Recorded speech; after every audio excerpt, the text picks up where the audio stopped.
गरीबी इंसान को क्या से क्या करने में मजबूर कर देती है। अब भारत में गरीबी से नीचे कई सारे लोग रहते हैं, एक बड़ी जनसंख्या गरीबी से नीचे ज़िंदगी काट रही है। ऐसे में उनके लिए ज़िंदगी जीना कितना दुश्वार हो सकता है, तो इन्हीं स्लम्स में आकर, इन्हीं लोगों के घरों में झाँक कर हमें पता लगता है। ऐसे में जो समाज सेवी संस्थाएँ हैं, जो सरकारी संस्थाएँ हैं और जो हम आम लोग हैं, जो आम नागरिक हैं भारत के, उन्हें सामने आना चाहिए।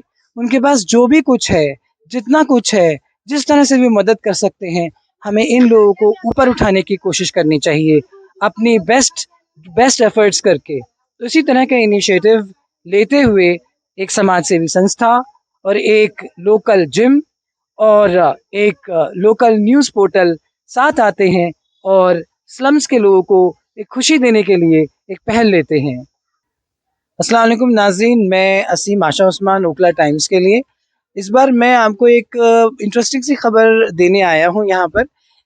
आपने पिछले दिनों सुना होगा कि असीम आशा फाउंडेशन को जो एक जिम है, लोकल जिम ओखला विहार का, मिस्टर आदिल राजपूत का जिम जो है, उन्होंने 130 जोड़ी जूते दिए थे और कुछ लोगों ने उनको कपड़े दिए थे जौहरी फार्म के और कुछ लोगों ने चादरें दी थी। तो ये सब बहुत साफ-सुथरी करके, खूबसूरत बना करके फाउंडेशन के बच्चों ने, जो बेनिफिशियरीज़ हैं, इन्हीं स्लम्स से बिलॉन्ग करते बेनिफिशियरीज़ हैं, उन्होंने अपने भाइयों के लिए, बहनों के लिए एक खूबसूरत पैकेट्स में इन सारे इनामात को बंद किया है और वो आज नूर नगर की पहाड़ी में यहाँ आए हुए हैं। इसके बाद हमारा डिस्ट्रीब्यूशन ओखला विहार की पट्टी में भी होगा। तो आज हम ये जुमे के रोज़ में एक ख़ास पाक दिन में ये डिस्ट्रीब्यूशन करने के लिए जा रहे हैं। इस वक्त में खूब सारे पैकेट्स यहाँ हम घर-घर जाएँगे और दरवाज़े-दरवाज़े पर ये पैकेट दे करके लोगों के साथ अपनी खुशियाँ बाँटेंगे। ये बच्चे जो बहुत होनहार हैं, जो इन्हीं स्लम्स के हैं, उनकी ये भावना थी कि जब वो जिम से ये 130 जोड़ी जूते कलेक्ट कर रहे थे, तो उन्होंने सोच लिया था कि कैसे-कैसे, कहाँ-कहाँ पर ये सब वो डिस्ट्रीब्यूट करेंगे। हम इन बच्चों की इस स्पिरिट को सलाम करते हैं। तो चलिए चलते हैं आज से डिस्ट्रीब्यूशन हम करने के लिए और यहाँ पर ये ये एक हाउस है जो नूरनगर की पहाड़ी पर झुग्गियों में है। तो हमारे साथी अयान डिस्ट्रीब्यूट कर रहे हैं। तो ये बहन एक आपके लिए कपड़े भी हैं, इसके अंदर चादर भी है बिछाने के लिए और जूते भी हैं। अगर आपको और ज़रूरत हो बता दीजिएगा। तो इस वक्त हम नूरनगर की पहाड़ी के अंदर और हमारे स्टूडेंट्स, हमारे जो असीम आशा फाउंडेशन के वॉलंटियर से तैयार हैं और ये देखिए लाइन लग चुकी है दूर तक, सबको पता लग चुका है कि यहाँ पर उनके लिए स्पेशल गिफ्ट आया है। तो हमारे साथी सादिक डिस्ट्रीब्यूट करेंगे। सादिक सबको एक-एक देते जाइएगा प्लीज़ और जिनको मिल रहा है वो लेते के जाइएगा। चलिए। आज भी बहुत सारे लोग भारत में गरीब हैं जिनके पास अपने लिए चादर, जूते, कपड़े खरीदने का पैसा नहीं है। 2 वक़्त की रोटी जुटा पाना बहुत मुश्किल हो जाता है। ऐसे में घर भी नहीं होना और ये जो घर हैं वो भी उनके किराए की झुग्गियाँ हैं। मीटर का भी बिल देना है, बहुत सारे बिल्स और हैं, बच्चों का पालना, दूध, पानी, सब्ज़ी सब बहुत महँगा है इस वक़्त में। ऐसे में कोई भी चीज़ जो एक्सेसरी के तौर पे उसे अफ़ोर्ड करना बहुत मुश्किल है। असीम आशा फाउंडेशन का शुरू से एम रहा है कि वो ऐसे लोगों तक पहुँचे और उनको थोड़ी-सी भी खुशी अगर दे पाए तो हमारे लिए एक बहुत बड़ा काम है ये। हमारी इन पट्टियों में माइग्रेंट कम्युनिटी रहती है, जो कि बिहार, बंगाल, असम यहाँ से लोग आए हुए हैं। जब डिस्ट्रीब्यूशन करते हैं ना ऐसी पट्टी इलाके के अंदर तो उसको भीड़ को मैनेज करना बहुत मुश्किल हो जाता है। तो ज़ीशान तैयार हैं देने के लिए इन बच्चों को। तो ये है, किसी घर में खुशी आए तो कितना अच्छा लगता है ना। तो ये चीज़ है।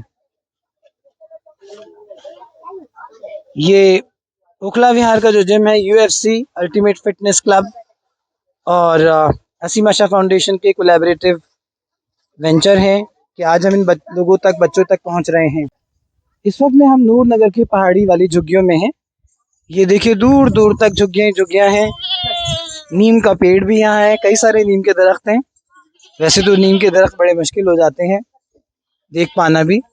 यहाँ दूर दूर तक झुग्गियाँ हैं, सैकड़ों परिवार यहाँ रहते हैं। काफ़ी गंदगी है अगर हम देखें। ऐसे में लोगों के लिए अपनी फैसिलिटीज़ जुटा पाना बहुत मुश्किल हो जाता है। और इसके अलावा और दूसरे जो जौहरी फार्म के रेजिडेंट्स हैं, उन्होंने जो कुछ भी असीम आशा फाउंडेशन को डिस्ट्रीब्यूट करने के लिए दिया, और सीआर पार्क से भी ये कंट्रीब्यूशन आए हैं डिस्ट्रीब्यूशन के, तो इन झुग्गियों में आज उन्हें तकसीम किया जा रहा है। उम्मीद है कि हम इन लोगों को ज़रा सा भी राहत दे पाएँ, इनके जीवन में कुछ सुधार ला पाएँ, इनको किसी तरह से भी हेल्प कर पाएँ। ये हमारे लिए बहुत बड़ा एक सरमाया होगा। ये देखिए, इन बच्चों को अगर इस उम्र से ही देने की नेचर क्रिएट हो जाएगी ना, तो ये बहुत कुछ ज़िंदगी में आगे कर सकते हैं।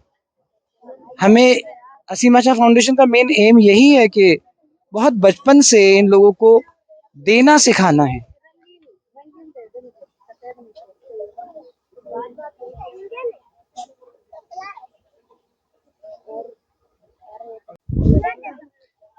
इस गर्मी में, शदीद गर्मी में, ये जो लोग परेशान हो रहे हैं, इन तपती हुई टीन की चादरों के नीचे ज़िंदगी बिता रहे हैं, तो ऐसे में ज़िंदगी बहुत दुश्वार है। वो कहते हैं ना कि बच्चे मन के सच्चे, ये सारी जग की आँख के तारे, ये वो नन्हे फूल हैं जो भगवान को लगते प्यारे। हाँ, अगर बच्चे ही अपने ज़िंदगी के अंदर कुछ अच्छे इनिशिएटिव लेने लगें और कम्युनिटी के लिए एक बिलोंगिंग फ़ील करने लगे, सोशल रिस्पॉन्सिबिलिटी फ़ील करने लगे, तो क्या ही चमत्कार ना हो पाए। बच्चे ही हमारे देश का भविष्य हैं, उज्जवल भविष्य हैं। अगर इनकी तालीम और तरबियत अच्छी तरह से की जाए, तो ये ज़िंदगी में खुद तो आगे बढ़ेंगे ही, अपने परिवार का नाम भी रोशन करेंगे, बल्कि अपने देश, समाज और पूरी दुनिया में एक अलग मकाम बनाएँगे। तो हमारी भी यही पहल है कि किस तरह से इन बच्चों को हम बेहतर अपब्रिंगिंग दे सकें। ये केवल फाउंडेशन में आकर तालीम ही हासिल नहीं करते, बल्कि तरबियत भी हासिल करते हैं, और कोशिश ये करते हैं कि समाज में कुछ नए और अच्छे काम करें, ताकि समाज को एक इंस्पिरेशन दे सकें।